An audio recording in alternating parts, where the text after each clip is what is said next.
Dans son communiqué marquant la fin de la révision de la liste électorale 2024, la Commission électorale indépendante CEI a informé les parties prenantes des dispositions à prendre pour répondre à plusieurs points détaillés, dont la plus urgente, la demande de radiation d'électeurs décédés. La CEI informe par ailleurs les populations qu'une opération menée sous l'égide du ministère de l'Intérieur est en cours, aussi bien dans les centres d'état civil que dans les villages et hameaux. Cette opération consiste à recueillir les pièces ou témoignages susceptibles de permettre d'expurger de la liste électorale de manière efficiente les électeurs décédés. En prélude à cette opération, Dr Issa Malik Coulibaly, spécialiste des questions électorales, a eu une séance de travail le vendredi 22 novembre 2024 avec les responsables locaux du parti pour leur porter l'information.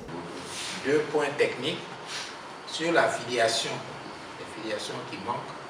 Le nouveau décret fait obligation à l'ONESI de les donner à la CEI. Ça a fait que les nouveaux enrôlés ont leur filiation, puisqu'on peut dire maintenant le code barre en quelque sorte.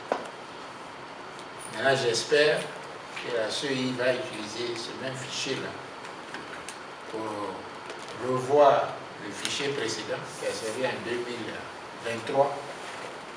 Parce que vous vous souvenez qu'il y avait beaucoup d'irrégularités. 80% de ces irrégularités, c'est les questions de filiation.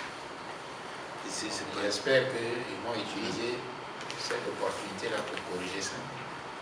Maintenant, en ce qui concerne les décès, le communiqué de la CEI encourage toujours à produire les certificats de décès, mais nous informe que par ailleurs, des témoignages peuvent être utilisés pour enlever des gens de façon efficiente de la liste électorale.